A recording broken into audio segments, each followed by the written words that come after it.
அனைவருக்கும் வணக்கம். இன்றைய 5வது அமர்வு மணிப்பவளம் என்கிற அருமையான தலைப்பில் பிரபந்த உரைகள் குறித்து ஒரு சோலை பார்வை. வைணவ உரைகள் அமைப்பிலும் வெளியீட்டு முறையிலும் பிற தமிழ் நூல்களுக்கான உரைகளினும் வேறுபட்டவை, விலகி நிற்பவை, செந்தமிழும் வடசொல்லும் கலந்த, அதாவது மணியும் பவளமும் கலந்தது போன்ற நிலையின. எனவே இதனை மணிப்பிரவாளம், சான்ஸ்கிரிட்டைஸ் தமிழில் மணிப்பிரவாளம் என்பர். ஆழ்வார்களின் பிரபந்தங்களுக்கெல்லாம் பரம யோக்கியமாய் உரை அருளியவர் பரமகாருணிகரான பெரியவாச்சான் பிள்ளை. பரமபோக்கியமாய் உரை அருளியவர், யோக்கியமாகவும் அருளியிருக்கார், போக்கியமா உரை அருளியவர் பரமகாருணிகரான பெரியவாச்சான் பிள்ளை. நம்பிள்ளை, நஞ்சியர், அழகிய மணவாளச்சியர் போன்ற வேறு உரையாசிரியர்களும் உளர். இதை பற்றி ஐ திங்க் சென்ற அமர்விலையும் அந்த உரையாசிரியர்களை பற்றி அவ்வளவு சிறப்பாக நம்ம துஷ்யந்த் அவர்களோட பத்ரி 2 பேரும் அந்த உரையாடலில் ரொம்ப அழகாக வந்தது. முதலில் அடியார்கள் கூடிய கூட்டத்தில் நிகழ்த்த பெற்ற விரிவுரைகளே டிஸ்கோர்சஸ், அதுதான் பின்னர் ஏடுபடுத்தப்பட்டன. திருவாய்மொழிக்கு மட்டுமே 5 உரைகள், திருப்பாவைக்கும் 1க்கும் மேற்பட்ட பல உரைகள். எழுக்கூற்றிருக்கை, இன்னைக்கு காலையில் அது குறித்து அந்த உரையில் வந்தது. எழுக்கூற்றிருக்கை, அந்த எழுக்கூற்றிருக்கை என்கிற ஒரு நூலுக்கு மட்டும் பெரியவாச்சான் பிள்ளை 2 உரைகள் எழுதியிருக்கார். ஒருவரே 2 உரைகள் செய்த வரலாறு மேபி இந்த ஒரு நூலுக்கு தான் இருக்கணும். பாசுரங்களையும் உரைகளையும் ஒருங்கிணைத்து பகவத் விஷயம் என்று கொண்டாடினர் வைணவர். சுருங்கக்கூரின் உரைகள் பற்றிய ஒரு சிந்தனை பள்ளியே உருவாயிற்று, ஸ்கூல் ஆஃப் தாட். இவ்வுரையாசிரியர்கள் தமிழில் பெரும் புலமையுடையவராகவும் நிகழ்ந்தமைக்கு சான்றுகள் பல உண்டு. ஆக இத்தகைய பொது கூறுகளை சுட்டுவதாகவும் மார்கழி திங்கள் நிகழ்வாகலின் திருப்பாவை உரைகளின் சீர்மை பற்றியதாகவும் இவரது பேச்சு அமையும். ரொம்ப அழகான ஒரு முன்னுரை கொடுத்திருக்கார் பேராசிரியர் மாபே ஸ்ரீனிவாசன் அவர்கள். தமிழ் அறிஞரும் முன்னாள் தமிழ் பேராசிரியரும் ஆவார். அந்த உரையிலேயே அவ்வளோ அழகான தமிழ் அதிலேயே தெரிகிறது. சிவகங்கையை அடுத்த சேந்தி உடையநாதபுரம் என்னும் சிற்றூரில் பிறந்தவர். பொருளியலில் பட்டப்படிப்புக்கு பின்னர் பட்ட மேற்படிப்பில் மதுரை தியாகராசர் கல்லூரியில் தமிழ் பயின்றார். தமிழ் பயின்று கல்லூரி ஆசிரியராக 34 ஆண்டுகள் பணிபுரிந்து ஓய்வு பெற்றுள்ளார். ஆழ்வார்களின் அருளி செயல்களையும் வியாக்கியானம் எனப்படும் பேருரைகளையும் விரும்பி கற்றவர். அத்துறையில் முனைவர் பட்டம் பெற்றிருப்பதோடு 15க்கும் மேற்பட்ட நூல்களையும் எழுதியிருக்கிறார். அவர் எழுதிய நூல்கள் சில விற்பனைக்கு வெளியே உள்ளன. வேண்டும் அன்பர்கள் அந்த புத்தகங்களை வாங்கி பயன்பெறலாம். திறனாய்வு, ஒப்பீடு, தனி வரைவு, வாழ்க்கை வரலாற்று இயக்கியம், உரை விளக்கம், தொகுப்பு, பதிப்பு என பல வகைமைகளில் அமைந்த நூல்கள் இவை. திருமங்கை ஆழ்வார் மடல்கள், வைணவ இலக்கிய வகைகள், பெரிய ஆழ்வார், அதாவது இந்த இந்திய இலக்கிய சிற்பிகள்னு சாகித்ய அகாடமியில் ஒரு நூல் வரிசை வருது. அதில் பெரியாழ்வார் பற்றி நமது பேச்சாளர் மாபே ஸ்ரீனிவாசன் பேராசிரியர் அவர்கள் தான் அந்த புத்தகத்தை எழுதியிருக்கார். ஸ்ரீராமானுசர் அவரை பற்றின புத்தகம், கம்பனின் சங்க இலக்கியம், இது மாதிரி பல்வேறு புத்தகங்கள் எழுதியிருக்கிறார். அது சில புத்தகங்கள் விற்பனைக்கு வெளியில் இருக்குது. இவர் வாங்கிய விருதுகளில் சில: தமிழக அரசின் கம்பர் விருது 2023, கோவை உலக தமிழ் பண்பாட்டு மையம் வழங்கிய தமிழறிஞர் ஊவேசா விருது 2018, மதுரை கம்பன் கழகத்தாரோட வள்ளல் சடையப்ப விருது 2015ஆம் ஆண்டில், சென்னை சேக்கிழார் ஆராய்ச்சி மையம் வழங்கிய சிறந்த நூலாசிரியர் விருது 2012, சென்னை கவிதை உறவு அமைப்பு வழங்கிய ஆழ்வார்களும் தமிழ் மரபும் என்னும் நூலுக்கான பரிசு 2013. இது தவிர இன்னும் நிறைய விருதுகள் வாங்கியிருக்காங்க. பேராசிரியர் மாப்பய ஸ்ரீனிவாசனை மணிப்பவளம் என்ற தலைப்பில், ஒரு அருமையான தலைப்பில் ஒரு அருமையான உரை நிகழ்த்த அன்புடன் அழைக்கிறோம்.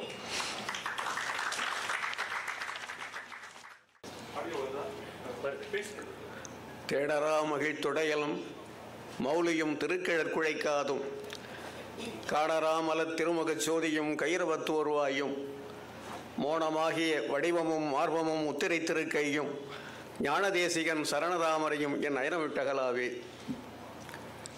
அன்பர்கள் அனைவருக்கும் என்னுடைய பணிவான வணக்கம். நான் தொடக்கத்தில் சொன்ன இந்த துதிப்பாடல் நம்மாழ்வாரை பற்றியது என்பதை அவையோருக்கு நினைவூட்டி என்னுடைய உரையை தொடங்குகின்றேன். தமிழ் பாரம்பரிய அறக்கட்டளையின் மூலம் என்னை இங்கே அழைத்திருக்கக்கூடிய இனிய நண்பர் பத்ரி அவர்களே, அந்த அமைப்பை சார்ந்த செயற்குழு உறுப்பினர்களே, என்னுடைய உரையை கேட்பதற்காக இங்கே குழுமியிருக்கக்கூடிய நண்பர்களே, உங்கள் அனைவருக்கும் என்னுடைய பணிவு கலந்த வணக்கம். என்ன தலைப்பு என்று கேட்டபோது திருமதி கௌரி அவர்களிடம் நான் மணிப்பவள உரைகள் ஒரு சோலை பார்வை என்று தலைப்பு கொடுத்தேன். அதென்ன மணிப்பவளம், சான்ஸ்கிரிட் தமிழ், அவ்வளவுதான். வைணவ உரைகள் பெரும்பாலும் எப்படி இருக்கும் என்று கேட்டால் சம்ஸ்கிருதமும் தமிழும் கலந்ததாக இருக்கும். செந்திரத்த தமிழோசை வடசொல்லாகி என்று திருமங்கை மன்னன் அருளி செய்வார். தென்சொற் கடந்தான் வடசொற்கு எல்லை தேர்ந்தான் என்று கம்பராமாயணத்திலே ராமனை பற்றி கம்பர் பாடுவதையெல்லாம் நாம் கேட்டிருக்கிறோம். ஒரு வகையில் இந்த இரண்டு சொற்களையும் கலந்து எழுதுகிற போது பெரும்பாலும் பிராட்டியும் போல அவை அடியார்களுக்கு காட்சியளிப்பதாக நம்முடைய முன்னோர்கள் கருதினார்கள். ஆகவே மணிப்பவள உரைகள் ஒரு சோலை பார்வை. மணிப்பவள உரைகள் சரி, அதென்ன சோலை பார்வை?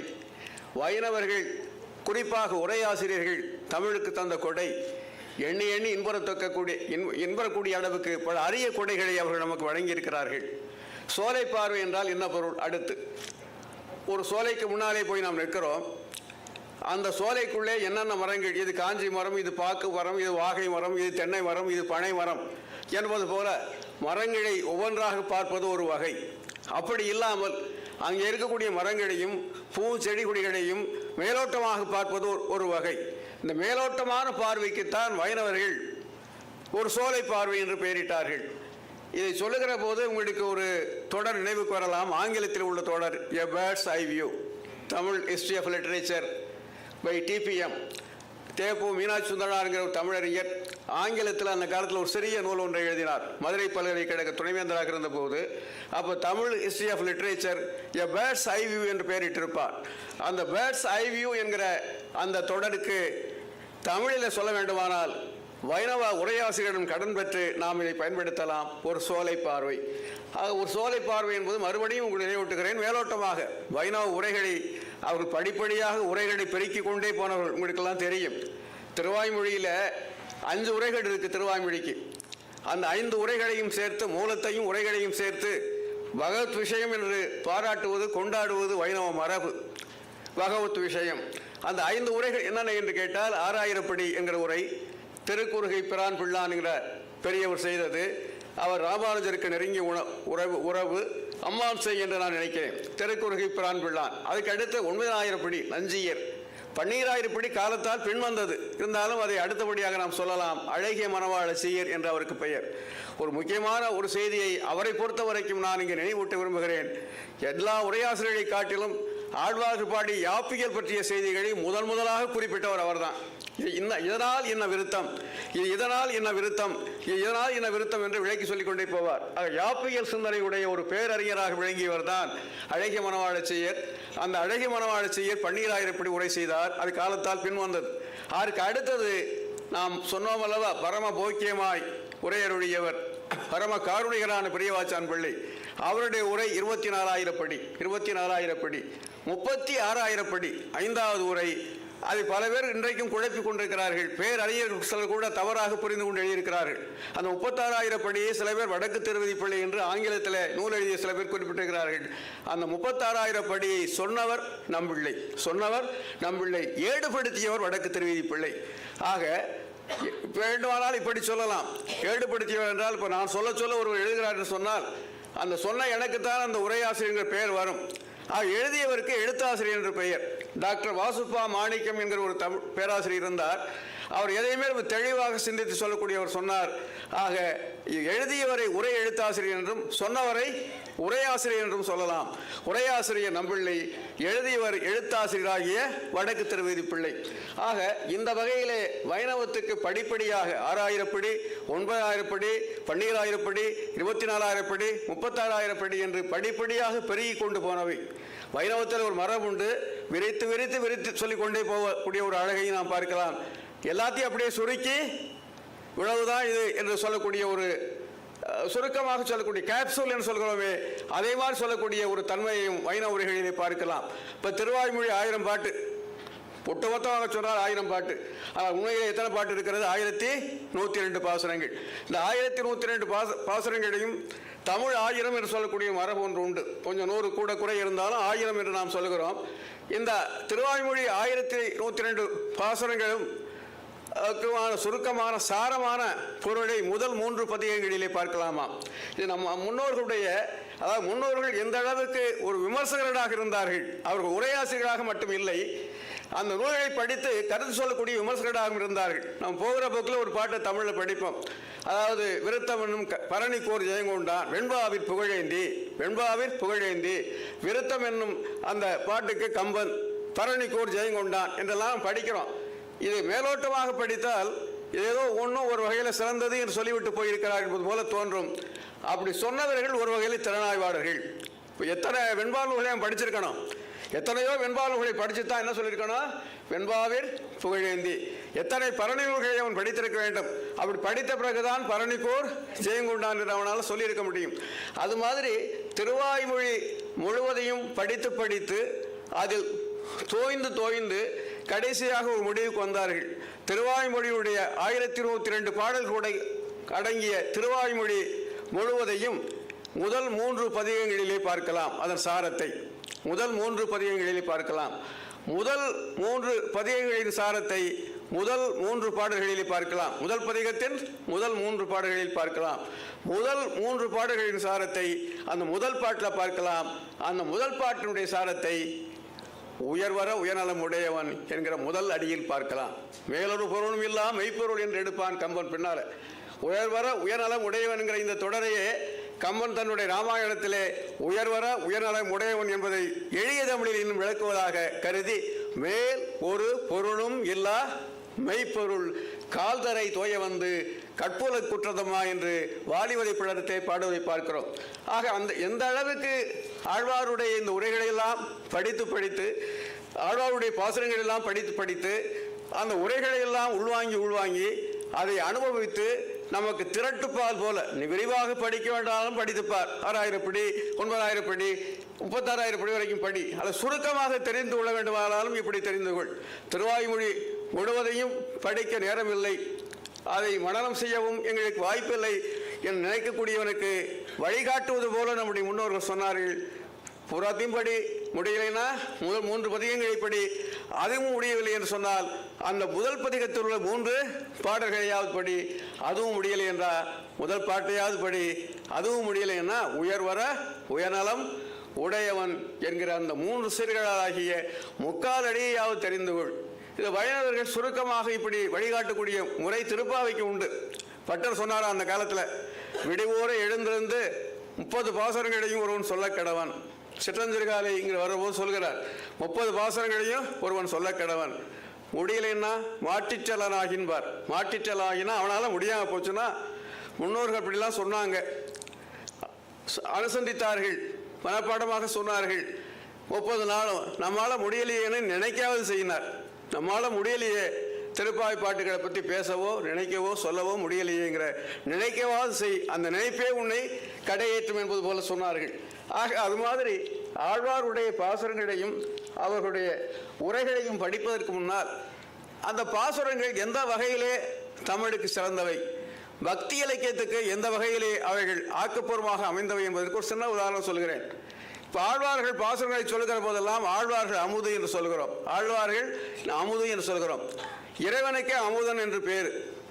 இறைவனுக்கே அமுது என்று பெயர். அந்த அமலாதிபுரான கடைசி பாட்டு, அமுதனை கண்ட கண்களால் வேறொன்றையும் நான் காணப்போவதில்லை என்பது போல அவர் பாடுவார். ஆக அமுதனை அமுத தமிழால் பாடியவர்கள் இவர்கள். உதாரணமாக தமிழுக்கு அமுதுன்னு பேர். ஆக நம் காலத்தில் ஒரு கவிஞர் பாடினார், இனிமை தமிழ் மொழி எமது, எமக்கு இன்பம் தரும்படி வாய்த்தவனால் அமுது. தமிழுக்கு அமுது என்று பெயர். அவரே தமிழ் என்ப தமிழ் எங்கள் உயிருக்கு நேர். யாருன்னு உங்களுக்கு தெரியும், பாரதிதாசன். சரி, இப்படி அமுதன் சொன்னது இவர் ஒருவர் மட்டும்தானா? அவருக்கு முன்னால் யார் சொன்னது? அவருடைய குருவாகிய பாரதியார் சொன்னார், தெள்ளுற்ற தமிழ் அமுதின் சுவை கண்டார் இங்கு அமரர் சிறப்பு கண்டார்னார். சரி, பாரதிதாசன் அப்படி பாரதியார் சொன்னார். அதுக்கு முந்தி பாரதிக்கு முந்தி யாராவது சொன்னாங்களா? நான் சொல்லக்கூடிய அந்த படிநிலை கொஞ்சம் எண்ணிப்பாருங்கள். பாரதிக்கு முந்தி தமிழுக்கு அமுதென்ற பெயர்னு பாரதிதாசன் சொன்னான். அதுக்கு பிறகு தெள்ளுற்ற தமிழ் அமுதின் சுவை கண்டார் இங்கு அமரர் சிறப்பு கண்டார். தமிழை அமுதம் அமுது என்று அனுபவித்து படிப்பவர்கள் யாரோ, சொல்லில் உயர்வு தமிழ் சொல்லி அதை தொழுது படித்திடடி பாப்பா என்று பாடியவன் பாரதி. ஆக அப்படி தமிழை யார் அனுபவித்து அமுத சுவை உணர்ந்து படிக்கிறார்களோ அவர்கள் அமரர்களுக்கு நிகரானவர்கள் சொன்னான். அதுக்கு முன்னால் இது மாதிரியான கருத்தை தமிழோடு தொடர்புறுத்தி யாராவது சொல்லியிருக்கிறார்களா என்று கேட்டால், ஒருத்தன் சொன்னால் அவன் பேர் தெரியலை, ஆனால் அவனுடைய நூல் மட்டும் விளங்குகிறது. அந்த நூலுக்கு பெயர் தமிழ் வீடு தூது. 17ஆம் நூற்றாண்டில் தோன்றியது தமிழ் வீடு தூது. நீங்கள்லாம் கேள்விப்பட்டிருப்பீர்கள். அந்த நூலை படிக்காதவர்களும் ஒரு வரியை தெரிந்து வைத்திருப்பார்கள், ஒரு அடியை தெரிந்து வைத்திருப்பார்கள். அந்த அடி என்ன என்று கேட்டால், இருந்தவழே உன்னால் இருந்தேன், இமையோர் விருந்து அமிழ்தம் என்றாலும் வேண்டேன். ஆக தெள்ளூற்ற தமிழமையும் சுவை கண்டார் என்று பாரதியும், இன்ப தமிழ் மொழி எங்களுக்கு அமுது என்று, தமிழுக்கு அமுது என்ற பெயர் என்று பாரதிதாசன் சொன்ன கருத்தை தான் அவர்களும் சொல்கிறார்கள். ஆனால் இதே மாதிரி தமிழை அமுதென்று ஆழ்வார் சொல்லியிருக்கிறார்களா என்று கேட்டால் சொல்லியிருக்கிறார்கள். அமுதென்றும் தேனென்றும் ஆழியான் என்றும் அமுதென்று கண்டுகொண்டான் என்றும், அமுதென்றும் தேனென்றும் ஆழியான் என்றும் அமுது அன்று கொண்டு வந்தார் என்றும் அமுதன்னு சொல்மாலி சொன்னேன் என்கிற புதத்தாழ்வார் பாட்டில் அமுது அமுது அமுது என்று பன்முறை அடுக்கி வருவதை நாம் பார்க்கிறோம். ஆக இப்படி தமிழை அமுதாக கண்ட இந்த நம்முடைய முன்னோர்கள் அந்த தமிழை பொறுத்த வரைக்கும் திருவாய்மொழி முதலான நூல்கள், திவ்ய பிரபந்தம் முழுவதுமே பக்தி இலக்கியம் நம்ம பார்க்குறோம்.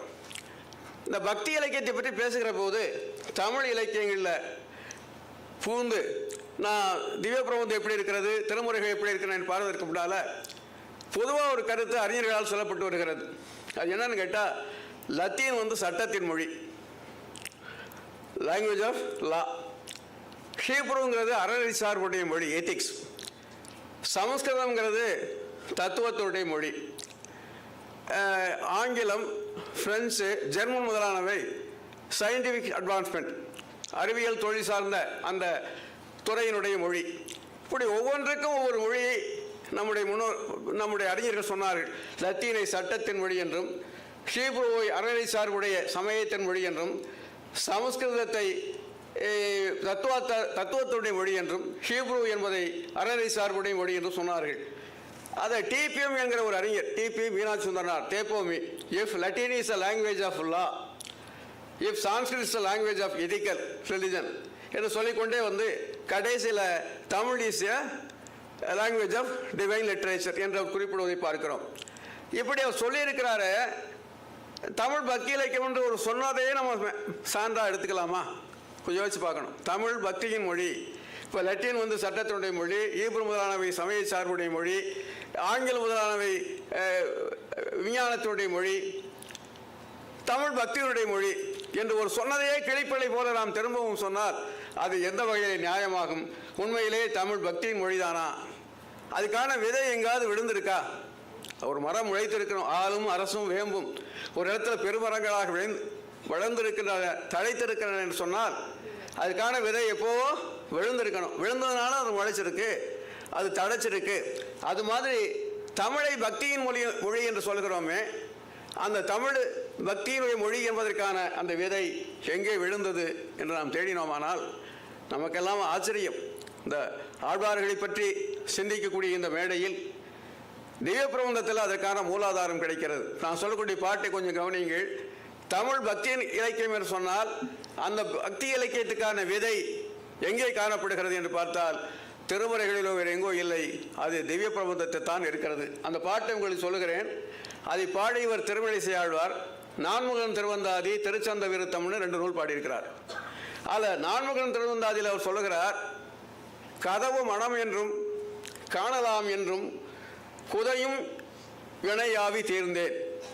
கதவுன்னா அது தான் மூடப்பட்டிருக்கிறது கதவு. அது ஒரு வகையில் தடையாக இருக்குது. தள்ளுனா வழி கிடைக்கும், நம்ம உள்ளே வரவோ வெளியே போகவோ அது உதவும். நம்முடைய மனம் இருக்க அது சில சமயங்களில் அப்படி மூடிக்கொண்டு தடையாக இருக்கிறது. சில சமயங்களில் அதுவே திறந்து இதை காண்பாயாக என்று வழிகாட்டுகிறது. இப்போ ஆழ்வார் சொல்லுகிறார், கதவு மனம் என்றும் காணலாம் என்றும் குதையும் வினையாவி தீர்ந்தேன்.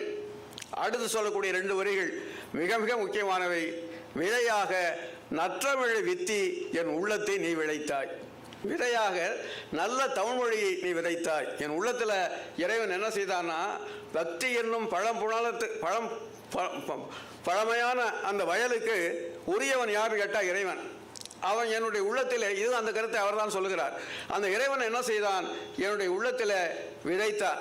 விதைத்து பக்தி பயிரை வளர்த்தான். அப்போ விதைத்தான்னா அது என்ன விதை? தமிழாகி விதையை விதைத்தாங்கிறான். தமிழாகி விதை நற்றமிழை வித்தி என் உள்ளத்தை நீ விளைத்தாய்.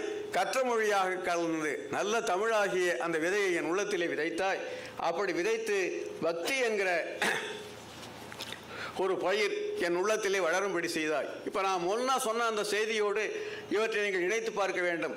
தமிழ் பக்தியின் மொழி என்று பாராட்டப்படுகிறதே, அப்படி பாராட்டப்படுவதற்கான மூல காரணம், அதற்கான விதை எங்கே காணப்படுகிறது என்று கேட்டால், ஆழ்வார்கள் பாடிய திவ்ய பிரபந்த பாசனங்களைத்தான் கிடைக்கிறது. என் உள்ளத்தில் நற்றமிழை விதைத்து நீ விளைத்தாய் என்று திருமழிசை ஆழ்வார் பாடக்கூடிய பாட்டு அதற்கு சான்றாக இருக்கிறது. அடுத்து இந்த உரையாசிரியர்கள் மனைப்பிரவா கலந்து எழுதக்கூடிய இந்த உரையாசிரியருடைய பார்வை எப்படி இருக்கும் அப்படிங்கிற ஒரு சின்ன உதாரணம் முதல்ல சொல்கிறேன். இப்போ எங்கும் உளன் கண்ணன் என்று ஒரு திருவாய்மொழி, அந்த பாட்டு முழுவதையும் உங்களுக்கு இப்போது சொல்கிறேன். எங்கும் உளன் கண்ணன் என்ற மகனை காய்ந்து இங்கில்லையால் என்று தூண் புடைப்ப அங்கு அப்போதே அவன் வேய தோன்றிய என் செங்கப்பிரான் பெருமை ஆராயும் சீர்மைத்தை. இது திருவாய்மொழி. என்ன கதையை சொல்கிறான்னு உங்களுக்கு தெரியும். கண்ணன் எல்லா இடத்துலையும் இருக்கான்னா, எல்லா இடங்களிலும் இறைவன் இருக்கிறான். இந்த கண்ணன் என்பதற்கான பொருளை இங்கே நம்மாழ்வார் சொல்லிவிடுகிறார். கண் என்றால் இடம், 7ஆம் வேற்றின் உருவு மட்டுமல்ல, கண் என்பதற்கு இடம் என்று பொருள். இப்போ கண்ணன் என்பதற்கு இப்போ பிராகிருத மொழியில் கிருஷ்ணன் ஒரு பெயர் இருந்தது, அது அப்படியே தமிழுக்கு வந்தது. தமிழுக்கு வந்துதான் கண்ணன் என்று ஆகியது என்பது போல சில பேர் சொல்லுவார்கள். ஆழ்வாருக்கு அதில் உடன்பாடு இல்லை. கண்ணன் என்பதே தமிழ் பெயர் தான். கண் என்பது இடம். கண்ணன் எல்லா இடத்திலும் இருக்கிறான். ஆறாயிரப்படி உரைகாரர் எங்கும் உளன் கண்ணன் என்பதற்கு பொருள் சொல்கிற போது சர்வத்திர சந்நிகிதனான சர்வேஸ்வரன் பார். சர்வத்திர சந்நிகிதனான சர்வேஸ்வரன், இது ஆறாயிரப்படி உரை. எல்லா இடங்களிலும் எங்கும் நிறைந்திருக்கக்கூடியவனாகிய கண்ணன் என்று நல்ல தமிழில் ஆழ்வார் சொன்னதை அவர் வடமொழியில் சொல்லுகிறார், மணிப்பிரவாளத்தில் சொல்லுகிறார். இதுதான் வைணவ உரைகளுடைய ஒரு போக்கு, பொதுவான போக்குக்கு அடையாளம். இப்போ ஆண்டாள் இறைவனை பாடினாள். அவளை பொறுத்த வரைக்கும் அவள் பிறப்பிலேயே பெண்ணாக பிறந்ததுனால நாயகி பாவமும் அவளுக்கு இயல்பாக அமைந்து விட்டது. நான் வேடிக்கையாக சொல்வது உண்டு, அந்த காலத்தில் பெண்கள் நாடகத்தில் நடிக்க வர மாட்டார்களாம். அப்படி நடிக்க வராததுனால அது சிறுவ நாடக கம்பெனிகளில் ஆண்களுக்கே பெண் வேஷம் போடுவார்கள். இப்போ சந்திரமதி அரிச்சந்திர நாடகமாக இருந்தால் ஆண்களே சந்திரமதியாக வேஷம் போடுவார்கள். திருப்புவனம் வெள்ளச்சாமி கோனார் என்று ஒருவர் அந்த காலத்தில் புகழ்பெற்ற ஒரு நாடக நடிகராம். அவர் பேரை கேட்ட உடனே அவர் ஆடவன் என்பது உங்களுக்கு தெரியும். ஆனால் அந்த காலத்தில் மூக்கவேளால் அரிச்சந்திர நாடகம் என்ற ஒரு நாடகம் நடக்கிற போது எல்லாருக்கும் ஒரு பெரிய கூட்டம் அவருக்குன்னு இருந்தது. அவர் நடிக்கிறார், சந்திரமதியாக நடிக்கிறார். முடி வளர்த்து பின்னால் பெண்களுக்கு மாதிரி 6 அடிக்கு கூந்தல் காலடி மீதில் மோதுவதென்னடி சந்தோஷம்னு ஒரு திரைப்பட பாட்டு கேட்டிருக்கலாம். 6 அடி வந்தார் என்னடி சொன்னார் அப்படிங்கிற ஒரு பாட்டு கண்ணதாசன் பாடியது. 6 அடி கூந்தல் காலடி மீதில், பெண்ணுடைய உயரம் 5 அடின்னு வச்சுக்கோங்க, கூந்தல் எவ்வளவு 6 அடி. 6 அடி கூந்தல் காலடி மீதில் மோதுவதென்னடி சந்தோஷம்னு பாடியிருப்பார். அவர் அந்த சந்திரமதியாக நடிப்பதற்காகவே முடியை வளர்த்திருந்தாராம் நிறைய. அந்த பெண்களே பார்த்து பொறாமைப்படுவார்களாம். அந்த அளவுக்கு அவருக்கு நீண்ட முடியை வளர்த்து அவர் பெண் வேஷம் விட்டார்னு பேர். அந்த காலத்தில் ஒரு பேச்சு கேள்விப்பட்டிருக்கிறேன் நான். அதே மாதிரி இப்போ நாயகி பாவத்தில் பல பேர் பாடியிருக்கிறார்கள். ரிபப்பவான நம்மாழ்வார் நாயகி பாவத்தில் பாடுகிறார். இன்றைக்கு கூட அவர் நாயகி பாவத்தில் பாடிய ஒரு பாடலை பற்றி நான் எழுதிய திருவடி மேல் உரைத்த தமிழ் என்கிற கட்டுரை இன்றைய தினமணியிலே வெளிவந்திருக்கிறது. அதே மாதிரி திருமங்கையாழ்வார் நாயகி பாவத்தில் பாடியிருக்கிறார். இவங்க தான் ஆயிரக்கணக்கான பாடல் பாடியவர். இவர் 1000 பாட்டு பாடினார், அவர் 1000 பாட்டு பாடினார். என்னதான் இவங்க நாயகி பாவத்தில் பாடினாலும் இவர்கள் பெண்கள் ஆவார்களா? அது வெள்ளச்சாமி கோரார் பெண் வேஷம் போட்டது மாதிரி தான். ஆனால் ஆண்டாளுடைய கதை எப்படியா? இல்லை, ஆண்டாள் இயல்பிலேயே பெண்ணாக பிறந்தவள். இயல்பிலேயே பெண்ணாக பிறந்ததுனால அவளுடைய அந்த காதல் பாடல்கள் இயல்பும் இனிமையும். ஒரு மேலிருந்து அருவியாக கொட்டக்கூடிய ஒரு நீர் கீழே இருக்கக்கூடிய தாழ்வான இடங்களை நோக்கி விரைந்து ஓடுவதைப் போல, சுருக்கமாக சொன்னால் ஆண்டாளுடைய காதல் பாடல்கள் பள்ளமடை போன்றவை என்று நம்முடைய வியாக்கியாதாக்கள் சொன்னார்கள். அது என்ன பள்ளமடை? கிராமப்புறங்களில் பழகியவர்களுக்கு தெரிந்திருக்கலாம். இது கிராமப்புறம்னு வேண்டியதில்லை, இங்கேயே பார்க்கலாம். எங்கேயாவது பள்ளமாக இருக்கிற இடத்துல தண்ணி விரைந்து ஓடும் அல்லவா? ஆகவே ஆடவர்கள் நாயகி பாவம் கருதி கொண்டு தன்னை பெண்ணாக கருதி கொண்டு பாடுகிற போது அது செயற்கையாக இருக்கும். அந்த மேட்டு மடை, மேடான இடத்துல தண்ணி ஏறுமா? தண்ணி ஏறாது. பள்ளத்தை நோக்கி தான் தண்ணீர் பாயும். இன்றைக்கும் கிராமப்புறங்களிலே நிலங்களை விலை பேசி வாங்குகிற போது இந்த நிலம் விலைக்கு வருகிறது, வாங்கலாமா என்று கேட்கிற போது எந்த நிலம் என்று கேட்பார் அந்த கிராமத்துக்காரர். குறிப்பிட்ட இடத்தை சொன்ன உடனே அது பள்ளமடை, தண்ணீர் கடைசி சொட்டு வரைக்கும் வந்து பாயும். கம்மாயில் நீர் வற்றினாலும் அதை வாங்கலாம், அவங்க சொல்கிற விலைக்கு வாங்கலாம். இன்னொரு நிலத்தை பற்றி சொல்கிற போது அது மேட்டுமடை. மேட்டுமடைனா மேட்டுமடையிலிருந்து தண்ணீர் வரக்கூடிய அளவுக்கு இருந்தால் பாயும். அப்புறம் தண்ணீர் சுருங்கிட்டே வந்தால் என்னாகும்? மேட்டுமடை பாய்ச்சலுக்கு வழி இல்லை. ஆகவே அந்த நிலம் இவள் விலை பெறாது என்பார்கள். அது ஆண்டாளுடைய காதல் அனுபவத்தை சொல்லுகிற போது அவருடைய காதல் நாயகி பாவம் பள்ளமடை. பள்ளமடையாக இருந்ததுனாலே இயல்பாக அவருடைய காதல் பாடல்கள் அமைந்தன. அதை விளக்கிற போது மணிப்பிரவாளத்தில் எப்படி விளக்கினார்கள் என்று கேட்டால், அதாவது ஒரு ஸ்ரீ, ஒரு ஆடவன், ஒரு புருஷனை கண்டு சிநேகிப்பதை காட்டில், நான் சொல்லக்கூடிய வார்த்தை த வெரி வேர்ட் வியாக்கியானத்தில் எப்படி இருக்கிறதோ அதையே சொல்கிறேன். ஒரு புருஷனை கண்டு சிநேகிப்பதை காட்டில், சிநேகிப்பதுன்னா என்ன? விரும்புகிறது. சிநேகம் இந்த இடத்துல காதல். ஒரு புருஷனை கண்டு சிநேகிப்பதை காட்டில் ஆடவனும் எப்படி விரும்ப முடியும்?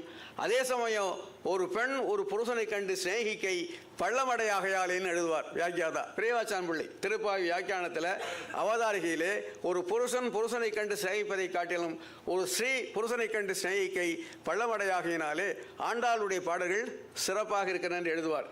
இந்த உதாரணம் ஆண்டாளுடைய பெண்மையை போற்றி கூறுவதாக அமைந்த அதே நேரத்தில் மணிப்பிரவாள நடை எப்படி இருந்தது, எப்படி அவர்கள் கலந்து எழுதினார்கள் என்பதற்கு இதை ஒரு சான்றாக காட்டலாம். இப்படி மணிப்பிரவாளத்திலே உரை எழுதிய இந்த உரையாசிரியர்கள் இப்படி வடமொழியும் தமிழும் கலந்து எழுதினார்களே, இவருக்கு ஒருவேளை தமிழறிவு கொஞ்சம் மட்டாக இருக்குமோ, தமிழறிவு அவ்வளவு அதிகமாக இல்லாதவர்களாக இருந்திருப்பார்களோ என்ற எண்ணம் யாருக்கேனும் இருந்திருக்குமானால் அது தொடர்ந்து படிப்பார்களானால் அவர் நிறைய கற்றவர்கள், தமிழ் இலக்கியங்களை அற்புதமாக கற்றவர்கள். அப்படி கற்ற சூழ்நிலையும் கூட இப்படி ஒரு சிந்தனை பள்ளியை அவர் வளர்த்ததுனால, என்ன சிந்தனை பள்ளி? ஆழ்வார் பாசுரங்களுக்கு உரை சொல்கிற போது தமிழும் வடமொழியும் கலந்து உரை சொல்ல வேண்டும் என்கிற ஒரு சிந்தனை பள்ளியை வளர்த்ததுனால அவர்கள் இப்படி உரை எழுதினார்கள். தமிழ் அறியாத நிலையில் அவர்கள் எழுதவில்லை. உதாரணத்திற்கு வைமு கோபாலகிருஷ்ணமாச்சாரியார் என்ற ஒரு பெரிய தமிழறிஞர் நம் காலத்தில் வாழ்ந்தார். சற்று முன் வாழ்ந்தவர், சென்னையில் இருந்தவர் தான் வைமு கோபாலகிருஷ்ணமாச்சாரியார். அவர் 10 பாட்டு முதலான நூல்களுக்கெல்லாம் உரை எழுதியிருக்கிறார். இப்போ முருகாற்றுப்படை, குறிஞ்சிப்பாட்டு முதலான நூல்களுக்கெல்லாம் உரை எழுதியிருக்கிறார். அந்த நூலுக்கு உரை எழுதுகிற போது நல்ல தமிழிலே உரை எழுதுவார். கம்பராமாயணத்துக்கு உரை எழுதுகிற போது, கம்பராமாயண பதிப்பு வைமுகவுடைய பதிப்பு இன்றைக்கு கிடைக்கிறதா என்று தெரியவில்லை. ஒரு காலத்தில் திருவல்லிக்கணியிலே அவர் பேரனிடம் நானே சென்று வாங்கியிருக்கிறேன். நான் வைணவ கல்லூரியில் வேலை பார்த்த போது, அப்போது என்னுடைய வயது 25. மாதந்தோறும் சம்பளம் வாங்கிய உடனேயே ஊவேசா பேரனுடைய வீட்டுக்கும் வைமுக பேருடைய வீட்டுக்கும் போய் இந்த புத்தகங்களை வாங்குவது என் பழக்கம். ஆக அவருடைய பழைய தமிழ் இலக்கியங்களுக்கு அவர் எழுதக்கூடிய உரையை பார்த்தா நல்ல தமிழ் நடையில் இருக்கும். அதே சமயம் கம்பன் பாட்டுக்கு உரை எழுதுகிற போது வடமொழி கலந்த மணிப்பிரவாளத்தை எழுதுவார். இப்போ இறைஞ்சினான், நெழுதி இறைஞ்சுதல் என்பதற்கு என்ன அர்த்தம்னு கேட்டால் அப்படியே சாஸ்தாங்கமாக விழுந்து நமஸ்கரித்தல். இந்த நெழுதி இறைஞ்சினான் என்று வரக்கூடிய இடத்துல சாஸ்தாங்கமாக நமஸ்கரித்தான் இப்படி எழுதுவார். கம்பன் நெடுதிரஞ்சினான் என்று எழுத இவரே அப்படி எழுதுகிறார் என்று கேட்டால் அது வைணவ மரபு. நான் முதல்ல சொன்னது மாதிரியான அந்த சிந்தனை பள்ளியில் வளர்ந்தவராகினாலே கம்பனை வைணவனாக கருதி கொண்டாடிய காரணத்தினாலே அவர் அப்படி உரை எழுதினார். ஆக இப்படி உரை எழுதியதனால் இவர்கள் தமிழில் கங்கு கரையற்ற புலமை படைத்தவர்கள். அதுதான் மிக முக்கியமானது. அதாவது விவாதிக்கக்கூடிய அளவுக்கு, பொருள்களை ஆராய்ச்சி பண்ணி பார்க்கக்கூடிய அளவுக்கு அவர்கள் அறிவுடையவர்களாக இருந்தார்கள். உதாரணமாக, உண்ணும் சோறு, பருகும் நீர், தின்னும் வெற்றிலை எல்லாம் கண்ணன் எம்பெருமான் என்றென்றே கண்கள் நீர்மல்கி, மண்ணினுள் அவன் சீர் வளமிக்கவன் ஊர் வினவி, திண்ணமென் இடமார் புகுமோர் திருக்கோளூரே. இந்த பாட்டு முழுதும் உங்களுக்கு தெரியலைனாலும் அந்த 2 வரியாவது நீங்கள் கேள்விப்பட்டிருப்பீர்கள். உண்ணும் சோறு, பருகும் நீர், தின்னும் வெற்றிலை எல்லாம் கண்ணன் எம்பெருமான் என்றென்றே கண்கள் நீர்மல்கி, மண்ணினுள் அவன் சீர்மிக்க அவன் ஊர் வினவி, திண்ணம் என் இடமார் புகுமூர் திருக்கோளூரே. இது நம்மாழ்வார் பாசுரம். நம்மாழ்வார் இங்கே தாமான தன்மையில் பாடவில்லை. நம்மாழ்வாராக பாடவில்லை. இங்கே பெண்ணின் தாயாக மாறி பேசுகிறார். இதை சொல்லுகிற போது, அதாவது தாமான தன்மையில் பாடினா அது ஞானம் மிகுந்த பேச்சாக இருக்கும். வேறு பாத்திரங்களாக பேசுகிற போது பெரும்பாலும் பெண்ணாக மாறி பேசுவது உண்டு. இதை ஆச்சாரிய கிருதையும் எப்படி சூத்திரமாக சுருக்கி சொன்னது என்று கேட்டால், ஞானத்தில் தம் பேச்சு, பிரேமத்தில் பெண் பேச்சு. அச்சர ரிஷம் பெறும். ஞானத்தில் தம் பேச்சு, பிரேமத்தில் பெண் பேச்சு. இப்போ அந்த பிரேம நிலையிலே பெண்ணினுடைய திருத்தாயாராக, மெருந்தாயாரில் அவ திருத்தாயாராக மாறி ஆழ்வார் பேசுகிற போது, உண்ணும் சோறு, பருகும் நீர், தின்னும் வெற்றிலை எல்லாம் கண்ணன் எம்பெருமான் என்றென்றே கண்கள் நீர்மல்கி, மண்ணிலுள் அவன் சீர் வளம் மிக்க அவன் ஊர் வினவி, திண்ணம் என் இடமான் புகுமூர் திருக்கோளூரே. இது ஒரு பாட்டு. இந்த பாட்டு நான் சொன்ன பொருளை நினைவில் வச்சுக்கிறேங்க. இதே மாதிரி இன்னொரு பாட்டு. அது எங்கன்ட்டா, இப்போ நான் சொன்னது நம்மாழ்வார் பாடினது. இப்போ அவள் தனியாக போயிருக்கா, திருக்கோளூரை நோக்கி போயிட்டா. போனதுக்கு பிறகு உண்மை தெரிந்த தாய் புலம்புகிறாள். இன்னொரு பாட்டில் அது பெரிய திருமொழி அருளி செய்தவர் திருமங்கை ஆழ்வார். ராத்திரி என் கூட தான் படுத்திருந்தா, உரை கிடக்க வாழை உருவி கொண்டு போவது போல நான் வியாக்கியாதான். உரை கிடக்க, உரை இருக்க வாழை மட்டும் அப்படி தனியாக உருவிக்கிட்டு போகிற மாதிரி தாய் கூட படுத்திருந்தா. இப்போ முழிச்சு பார்த்தா அவளை காணோம்.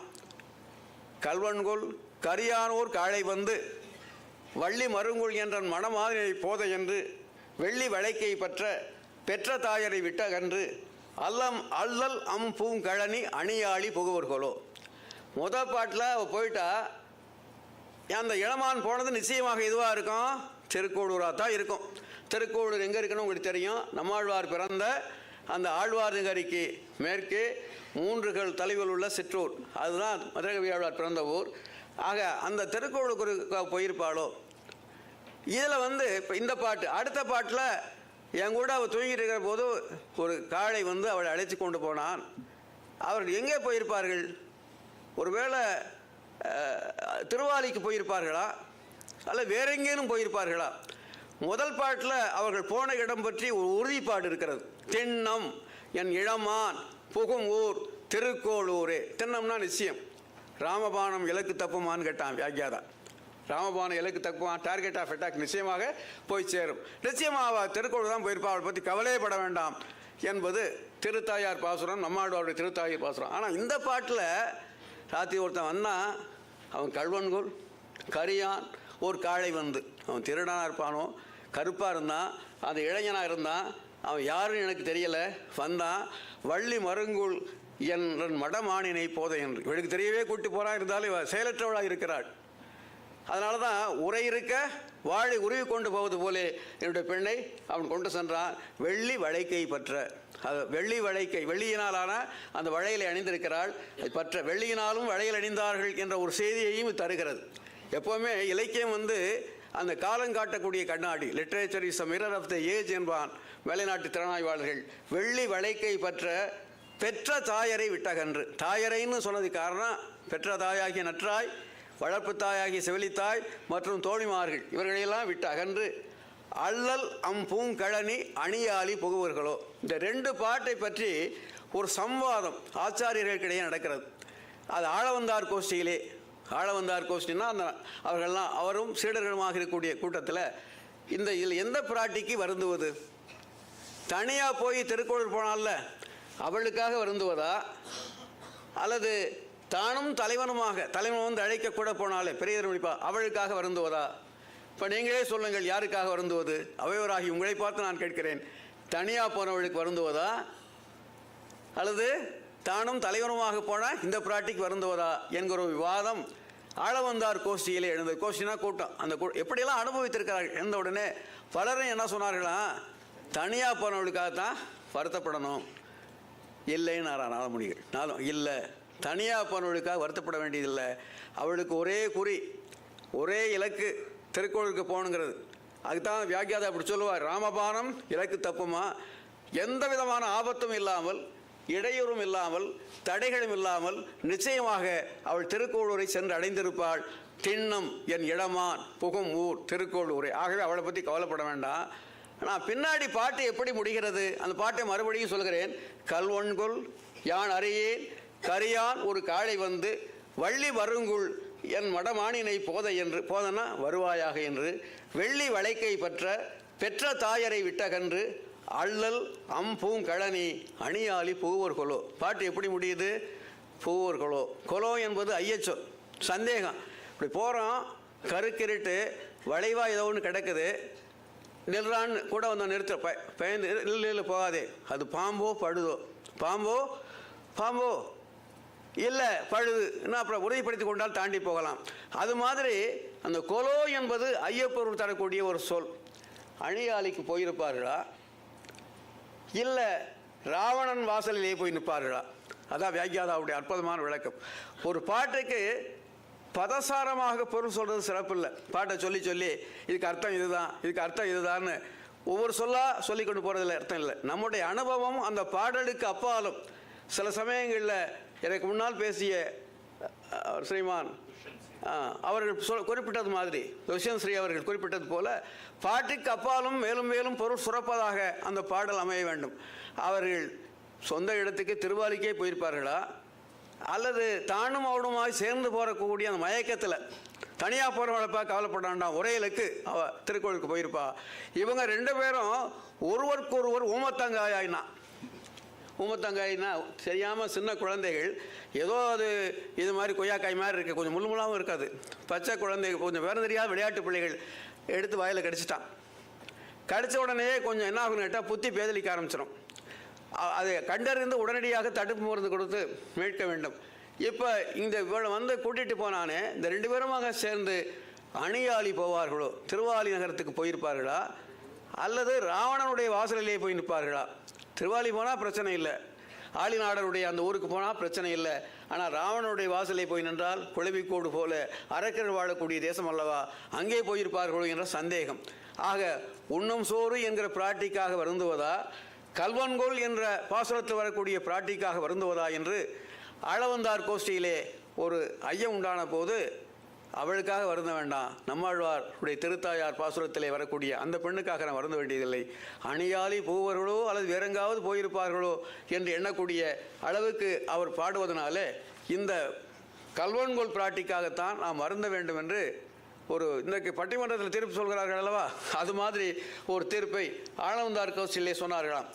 காரணம் என்னன்னு கேட்டால், அந்த அளவுக்கு அவர்கள் படித்தார்கள், அனுபவித்தார்கள், அதில் ஆழ்ந்தார்கள். ஆழ்வார்கள் எப்படி இறை அனுபவத்திலே ஆழ்ந்தார்களோ, பாலாழி நீ கிடக்கும் பண்பை யாம் கேட்டேயும் கால் ஆளும் நெஞ்சு அழியும் கண் சூழலும் என்றார் நம்மாழ்வார்.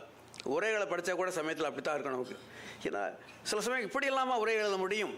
அழகிய மணவாள பெருமாள் நாயனார் இருக்கிறாரு, அவரை சொல்லுகிற போதெல்லாம் அவர் திருப்பாவைக்கு 6000 படிக்கிற உரை செஞ்சவர். 3000 படி செய்தவர் யார் உங்களுக்கு தெரியும், பெரியவாச்சான் பிள்ளை.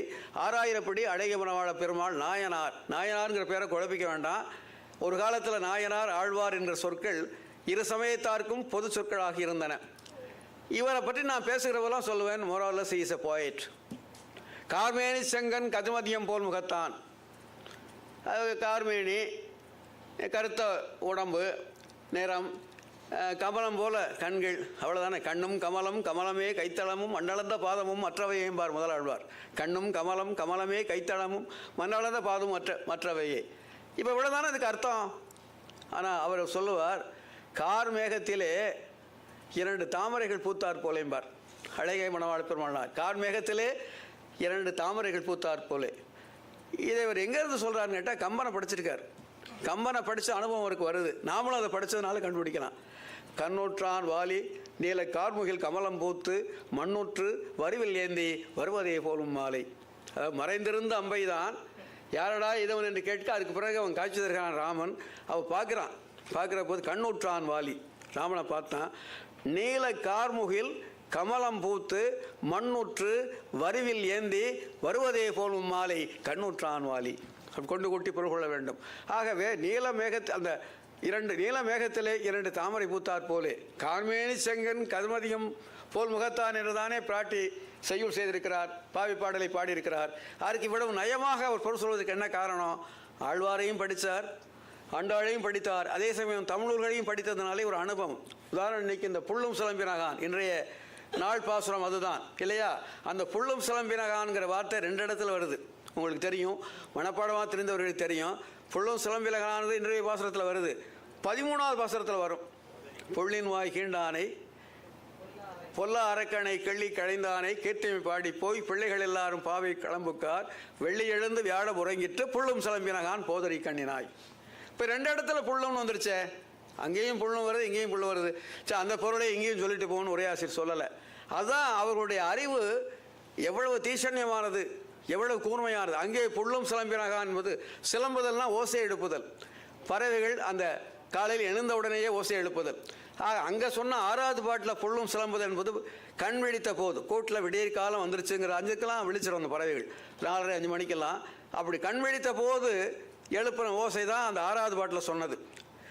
13வது பாட்டில் இழந்த சிறகைகள்லாம் தட்டி கூட்ட விட்டு பெறப்படுதான் இறைதேட அப்பா ஒழித்ததுங்கிறார். எவ்வளவு நுட்பமான விளக்கம் பாருங்க. புள்ளும் சிலம்பினகான் என்பது 6வது பாட்டில் கண் விழித்த போது சிலம்புதல். 13வது பாட்டில் சொல்லக்கூடிய புள்ளும் சிலம்பினகான் என்பது இறைதேட பறந்து செல்கின்றன. அப்படி இறைதேட பறந்து சொல்ல போது அவைகள் சிலம்பின, ஒலி எழுப்பின. 2க்கும் அவர்கள் வேறுபாடு காட்டுகிறார்கள். இப்படி நுட்பமாக வேறுபாடு காட்டக்கூடிய அந்த உரை போக்கை நாம் இங்கே பார்க்கலாம். இப்போ கனைத்திழங் கற்றருமை கன்று கிறங்கி நினைத்து முலை வழியே நின்று பால் சோர நனைத்தெல்லம் சேராக்கும் நற்செல்வன் தங்காய். இது நாம் சொன்ன அந்த பாட்டுக்கு முந்தின பாசுரம், 12வது பாசுரம். இந்த 12வது பாசுரத்தில் அழகிய மரவாள பெருமாள் நாயனார் எழுதுகிறார். இப்போ கனைத்திழங் கற்றருமை கன்று கிறங்கி, அதாவது கன்றுக்குட்டியை ஒன்றும் அவுத்து விடலை, அந்த நிலையில் கன்றுக்காக இறங்கி அது பாலை சொரிஞ்சிருச்சு. அந்த சொரிந்த உடனே வீடெல்லாம் சேரா போச்சான். அவனும் உரிய நேரத்தில் இருந்து அந்த கன்றுகளையெல்லாம் விட்டு பால் கறக்கூடிய செயல்களை அவன் செய்யலை. கண்ணனோடு தெரியக்கூடியவன் ஆகியினாலே இந்த வேலையை செய்யாமல் அவங்க கூட போயிட்டான். ஆக கனைத்திழங் கற்றருமை கன்று கிறங்கி நினைத்து முலை வழியை நின்று பால் சோற நனைத்தெல்லம் சேராக்கும். அழகிய மணவாள பெருமாள் நாயனார் எழுதினார். அதாவது கன்றின் கைவழியும் அன்றைக்கே கன்றின் வாய் வழியும் அன்றைக்கேன்னு எழுதினார். அந்த பால் எப்படி வீணாகுதான்? கைவழியும் அன்றைக்கே கன்றின் வாய் வழியும் அன்றைக்கே. என்ன அர்த்தம்னு கேட்டால், பால் கறக்கிறானா அப்போ கை வழியே, அது பாலை போய் பருகுது இல்லையா, அது கன்றின் வாய் வழியே. ஆக கை வழியும் அன்றி அந்த கன்றின் வாய் வழியும் இல்லாமல் அது வீணாக போகிறதுன்னு அவர் எழுதினார்.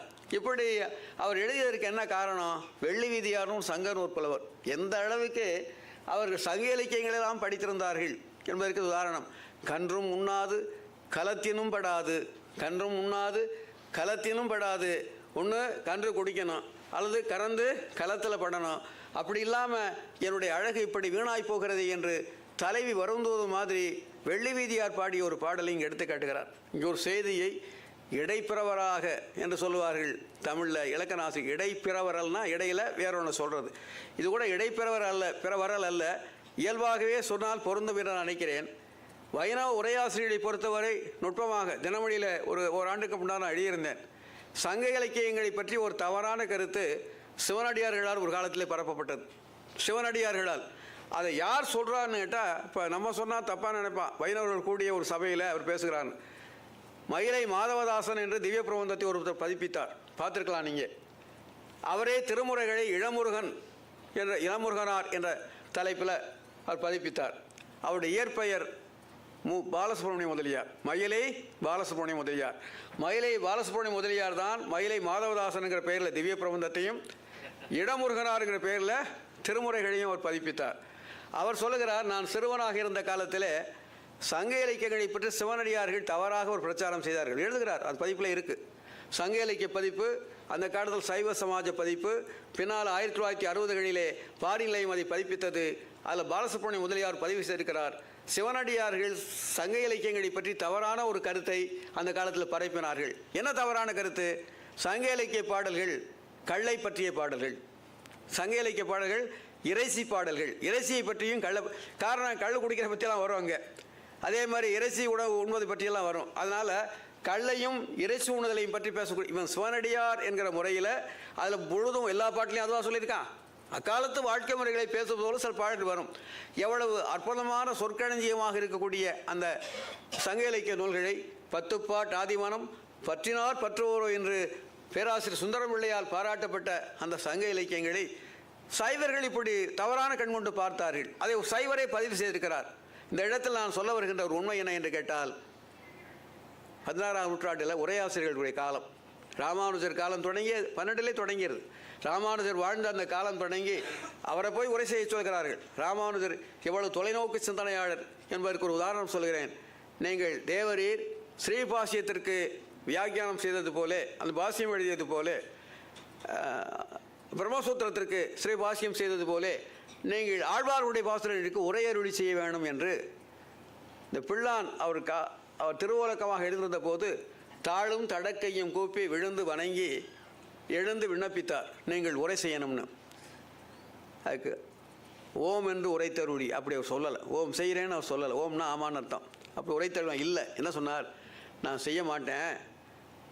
ஏன் செய்ய மாட்டேன்னு கேட்டால், நான் உரை எழுதினால் ஆழ்வார் பாசுரங்களுக்கு இதுவே பொருள் என்று சில மந்தமதிகளுக்கு தோன்றும். சில மந்தமதிகளுக்கு இதுவே பொருள் என்று தோன்றும். ஆழ்வார் பாசுரங்கள் எத்தகையன? அவனவனுடைய பக்தி சிறப்பிற்கும் அறிவுத்திறத்திற்கும் ஏற்ப பொருள் சுரக்கும்னார். எப்படி அருமையாக சொல்லியிருக்கிறார். அவனுடைய பக்தி சிறப்புக்கும் அறிவுத்திறத்திற்கு ஏற்ப பொருள் சுரக்கும். அதன் விளைவுத்தானே பார்க்கிறோம். 6000 படி, 9000 படி, 12000 படி, 24000 படி, 36000 படி என்று பெருகி பெருகி படிப்படியாய் வளர்ந்த கதை நமக்கு அதைத்தானே சொல்கிறது. நான் உரை செய்தால் இவ்வளவே பொருள் என்று சில மந்தமதிகளுக்கு தோன்றும். இதான் உரை, இதுக்கு மேலே ஒன்றும் இல்லைன்னு போயிடுவான். அதனால் நான் உரை செய்ய போவதில்லை, நீயே ஒரு உரை செய்வான்னு பிள்ளானை பற்றி சொன்னார். அவர் செய்த உரை தான் 6000 படி. அதோடு நின்னதா? நான் முதல்ல சொன்னது மாதிரி 5 உரைகள் அதுக்கு வந்தன. ஆக இது மாதிரி அவர்கள் என்ன செய்தார்கள்? அப்படி உரை எழுதுகிற போது சங்க இலக்கியங்களிலிருந்து பல மேற்கோள்களை அவர் காட்டுகிறார்கள். அதான் முக்கியமான செய்தி. சைவர்களும் சிவனடியார்களும் சங்க பாடல்களை இறைச்சி பாட்டு என்றும் கள்ளை பற்றி பேசக்கூடிய பாடல்கள் என்றும் புறக்கணித்த போது அவர்கள் சங்க பாடல்களிலிருந்து மேற்கோள் காட்டினார்கள். எப்படி நுட்பமான புலமை அவர்களுக்கு இருந்தது என்பதற்கு சில உதாரணங்களை நான் சொல்லலாம் என்று நினைக்கிறேன். ஒரு சின்ன உதாரணம் இல்லை, மனசில் பதியத்தக்க ஒரு நல்ல உதாரணம். திருவிருத்தத்தில் ஒரு பாட்டு. அந்த பாட்டு என்ன சொல்லுகிறேன்? திருவிருத்தம் நம்மாழ்வார் பாடியது. எப்படி சைவத்தில் உங்களுக்கு விளங்குவதற்காக சொல்கிறேன் திருக்கோவையாரோ, அது மாதிரி வைணவத்தில் அகப்பொருள் தழுவி பாடப்பட்ட 100 பாட்டு. அதில் ஒரு இடத்துல ஒரு பெண் பேசுவதாக ஒரு பாட்டு நாயி பாவத்தில் ஆழ்வார் பாடுகிறார். தையல் நல்லார்கள் குழாங்கள் குழிய குழுவினுள்ளும். என்ன அர்த்தம்னு கேட்டால், பெண்கள் கூடியிருக்கக்கூடிய கூட்டம். அந்த கூட்டத்தையும் தேடி பார்த்தேன்.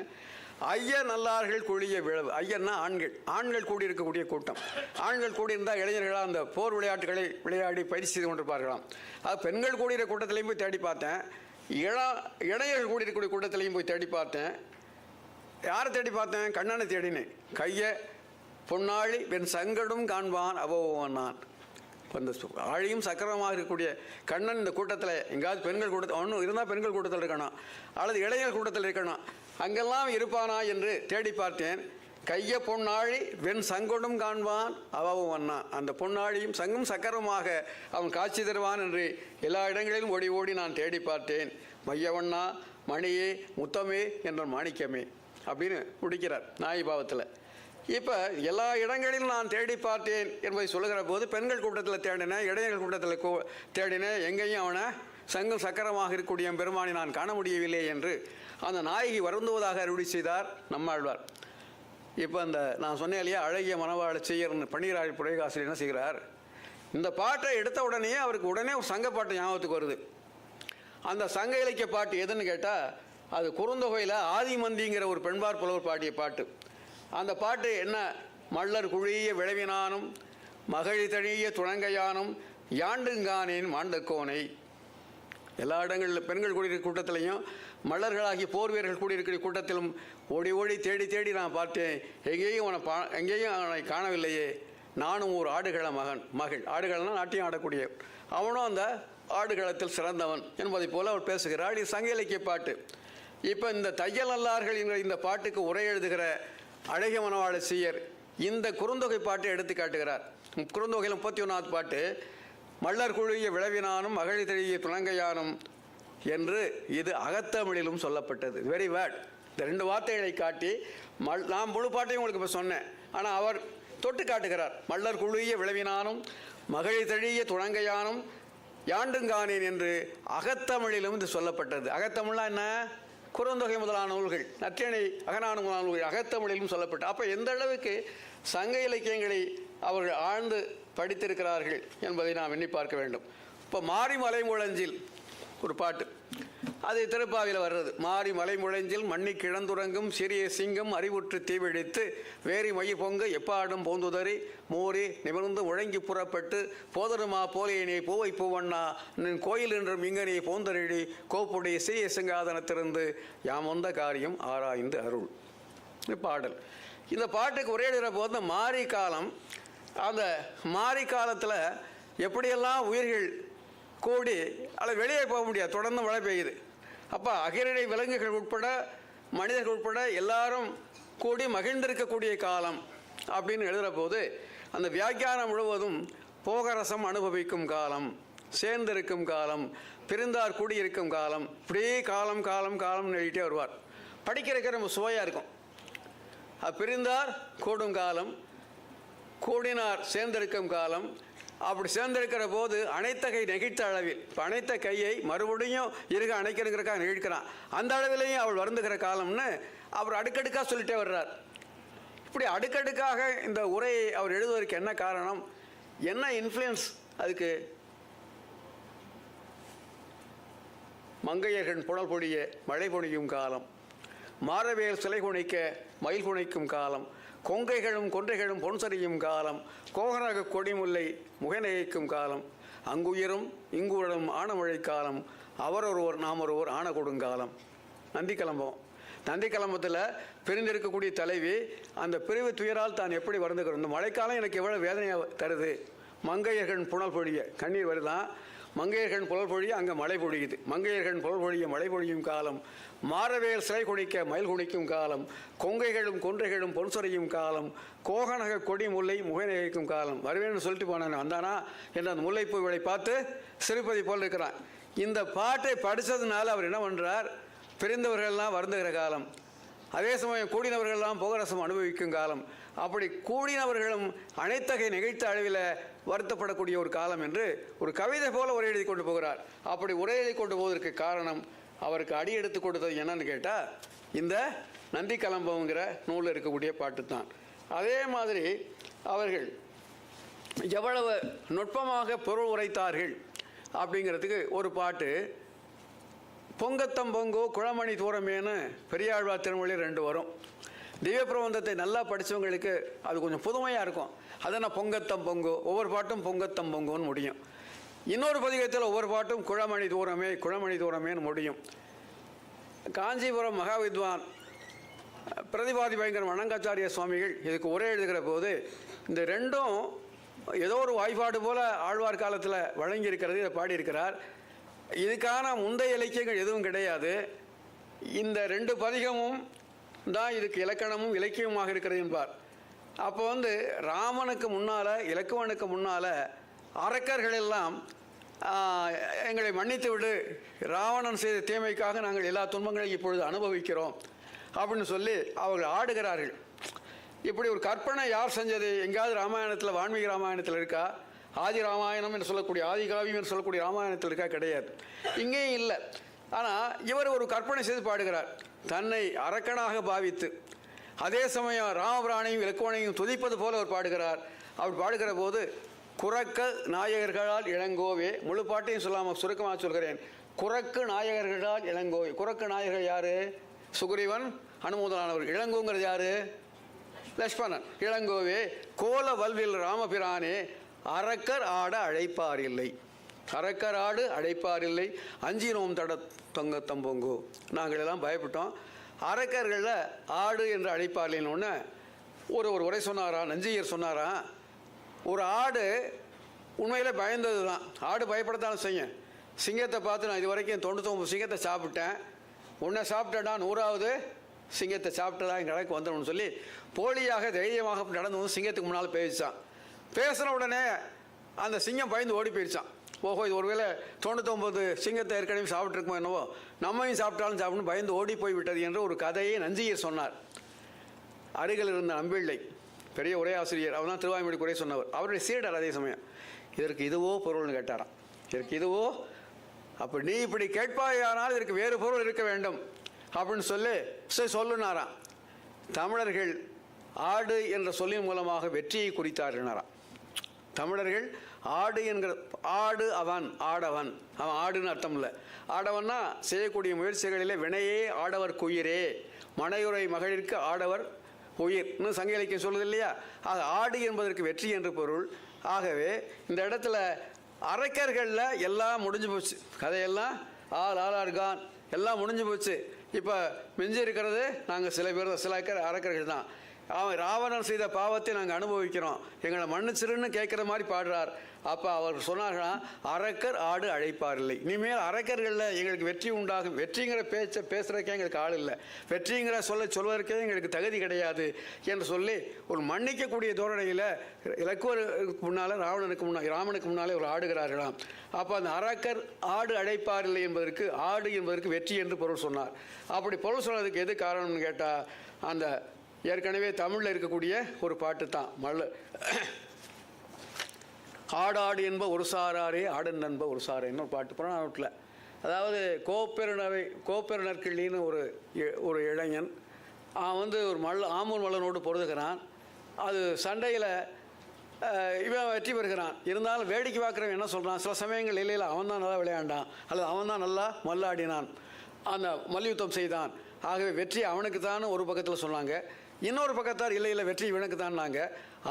ஆடென்ப ஒரு சாராரே ஆடென்ப ஒரு சாராரே. ஆக ஒரு சாரார் இவனுக்கு வெற்றி என்கிறார்கள், இன்னொரு பக்கத்தில் உள்ளவன் அவனுக்கு வெற்றி என்கிறார்கள் என்று இந்த ஆடு என்கிற அந்த பழைய புறநானூற்று பாட்டிலிருந்து எடுத்துக்காட்டி விளக்கம் சொன்னதாக எழுதுகிறார். ஆகவே இது மாதிரி பழைய தமிழ் இலக்கியங்கள் இருந்து நல்ல நல்ல உதாரணங்களை எடுத்து காட்டக்கூடிய ஒரு நிலையை நாம் வைணவ உரைகளில் அதிகமாகவே பார்க்கிறோம்.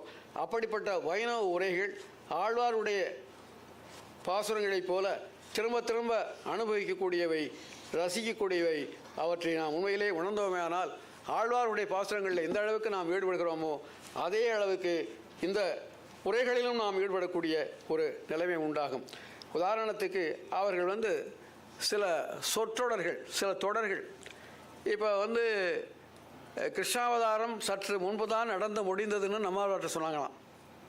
நம்மாழ்வார் பிறந்து அவர் அந்த கிருஷ்ணானுபவத்தில் துவைந்த போது, கொஞ்சம் பிந்திட்டீங்களே நீங்கள் வந்த எதிர்பார்த்த பஸ் 12B இப்போ தான் போகுது, இப்போ தான் போச்சு, நீங்கள் லேட்டாக வந்துட்டீங்கன்னு சொல்கிற மாதிரி உங்கள் கிருஷ்ணாவதாரம் இப்போ தான் முடிஞ்சு அவன் போனான் அப்படின்னு சொன்ன உடனே நம்மாழ்வார் சொன்னதாக வியாக்கியாதா எழுதுகிறார், ஒரு செவ்வாய்க்கிழமை முற்பட பெற்றிலும் பாவியேன் பல்லிலே பட்டு தரிப்பதே. இது வியாக்கியாதா நம்மாழ்வார் சொன்னாரா இல்லையோ, வியாக்கியாதா அப்படி எழுதுகிறார், பாவியேன் பல்லிலே பட்டு தரிப்பதே.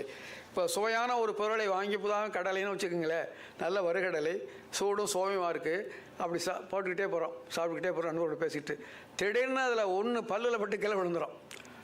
அது அந்த ஒன்றுக்காக மனசு வருத்தப்படும், கீழே போய் நான் பொறுக்க போகிறதில்ல, அதை இருந்தாலும் கீழே விழுந்துட்டதேன்னு வருத்தப்படுவோம் இல்லையா.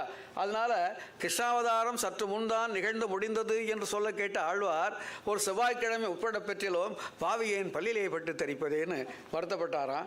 அதே மாதிரி ஒன்று இறுக பிடிச்சிக்கிட்டு இருக்கிறதுக்கு வைணவ உரைகள் ஒரு வார்த்தை வரும், அது பள்ளி பற்றுகை. சோகத்தில் பார்த்தீங்கன்னா வெற்றிக்கெல்லாம் யாராவது இப்படி நிற்க முடியும், நம்ம போய் பாதி சோகத்தில் ஏறி அப்படி நிற்க முடியும் நம்மளால். விடாப்பிடியாக ஒருத்தன் ஒரு காரியத்தை பிடிச்சிக்கிட்டே என்னன்னா அதுக்கு பேர் பள்ளி பற்றுகை என்றார்கள். அடுத்து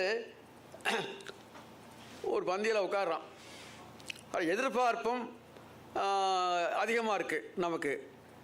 என்னென்னா இப்போ பத்திரி நம்மளை கூப்பிட்டுருக்காரு, அவர் நம்மளை எப்படியெல்லாம் நடத்துவார், சிறப்பு செய்வார், என்னென்ன செய்வார்னு நான் ஒன்றும் எதிர்பார்க்கல. உதாரணத்துக்கு சொன்னேன். அதாவது இலையை போட்டாச்சு, பந்தியில் இலையை போட்டாச்சு.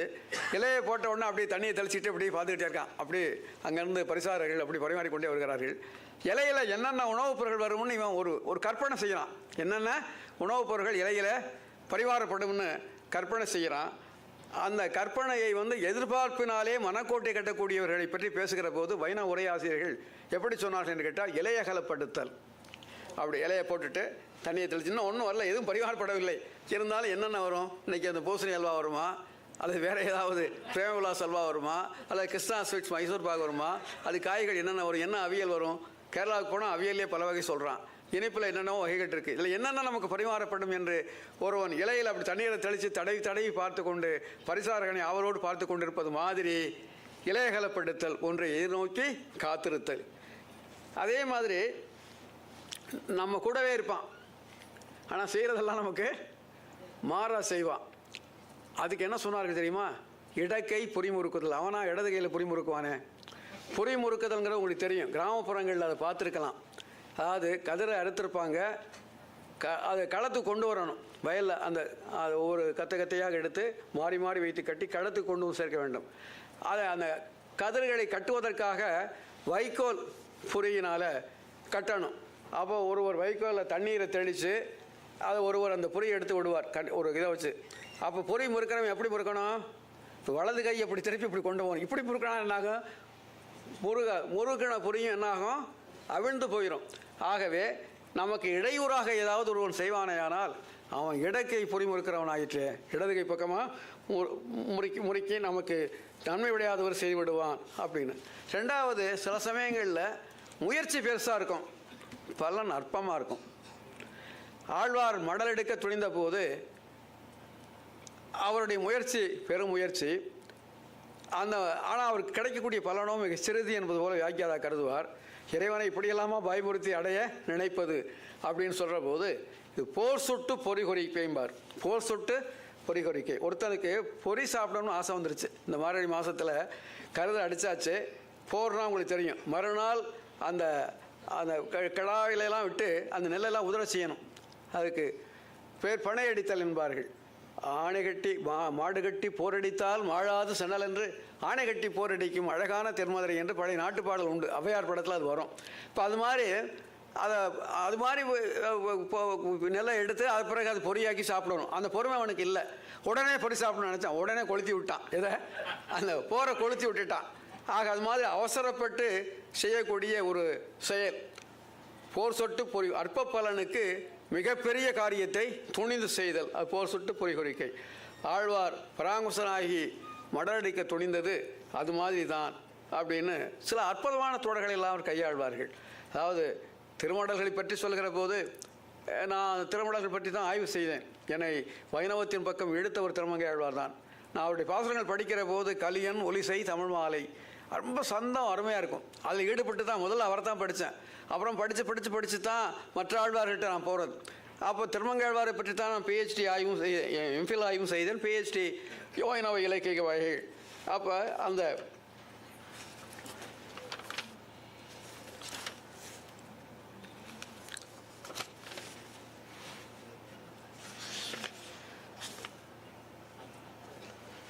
இது மாதிரி அவர்கள் உரை சொல்லக்கூடிய போக்கை நாம் கவனிப்போமே. ஆனால் மூலத்தில் ஒன்றும் இருக்காது. அது மூலத்தில்னா இந்த ஓமை எதுவும் சொல்லியிருக்க மாட்டான்.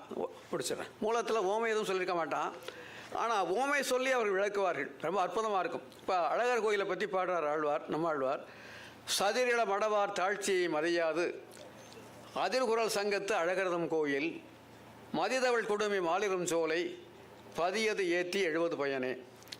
அதாவது இளம்பெண்களிடம் அந்த காதலில் ஈடுபடாமல் அழகரை நோக்கி சின்ன வயதிலேயே சென்று வழிபடுதல் நல்லதுன்னு சொல்கிறார். இதுதான் அது மதி தவள் கொடுமையும்பார்.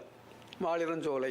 அது சாயங்காலம் நல்ல வேணிற்காலமாக இருந்தால் அந்த மலை உச்சி பார்த்தோம்னா நிலவு ஏதோ அது மேலே மெல்ல ஏறி போவது போல் நமக்கு காட்சி தரும். அதுக்கு அவர் என்ன சொல்கிறார் உரையாசிரியர்?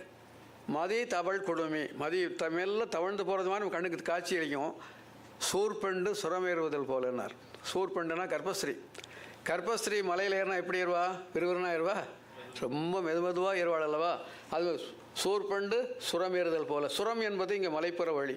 இது மாதிரி அவர்கள் உவை சொல்லி விளக்கக்கூடிய இடங்கள் மிக அற்புதமாக இருக்கும். நிறைய சொல்லலாம்.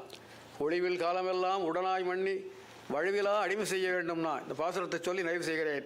ஒளிவில் காலமெல்லாம் உடனாய் மண்ணி வழுவிலா அடிமை செய்ய வேண்டும் நாம் தெளிகுரல் அருவி திருவேங்கடத்து எழில்கொள் ஜோதி எந்தை தந்தை தந்தைக்கே அப்படிங்கிறார்.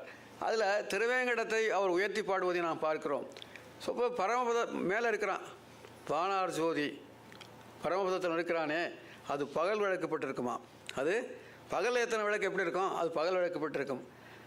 நீராழி ஜோதி பார்க்கடல் பள்ளி கொண்டிருக்கிறானே அது நீர் விளக்கு, தண்ணியை சுற்றி இருக்க அதில் விளக்கு எத்தனை எப்படி இருக்கும், நீர் விளக்கு. வேங்கடம் ஒன்றுதான் குன்றிலிட்ட விளக்காயிருக்கும் என்று சொல்லி உரையாசிரியர் விளக்குவதை நாம் பார்க்கிறோம். ஆக எங்கோ இருந்த என்னை என் மீது கொண்ட அன்பினாலும் இணக்கத்தினாலும் என்னை வரவழைத்து இந்த சிற்றுரையை உங்கள் முன் நிகழ்த்தக்கூடிய அரிய வாய்ப்பை எனக்கு தந்த இனிய நண்பர் திரு பத்ரிஷ சாத்திரி அவர்களுக்கு என்னுடைய பணிவு கலந்த வணக்கத்தையும் இந்த உரையை பொறுமையோடு கேட்ட உங்களுக்கு என்னுடைய நன்றியையும் தெரிவித்து உங்களிடமிருந்து விடைபெறுகின்றேன். நன்றி, வணக்கம். அதிக நேரம் எடுத்துக்கிட்டா அதிக நேரம் இல்லை.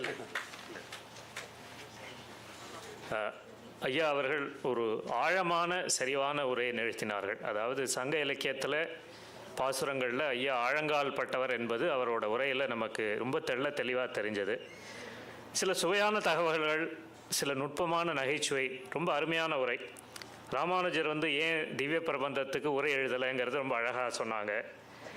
சிவனடியார்கள் சங்க பாடல்களை கண்டித்தார்கள் அப்படின்னு அந்த தகவல் கூட ஒரு சுவாரஸ்யமான தகவல். இன்னும் பல ரசிக்கும்படியான உதாரணங்களையும் சொன்னார்கள். ஐயா அவர்களுக்கு நமது இதயபூர்வமான நன்றி. நமது தமிழ் பாரம்பரிய அறக்கட்டளை சார்ந்த திரு ரவிசங்கர் அவர்கள் ஐயாவை மரியாதை செய்வார்கள்.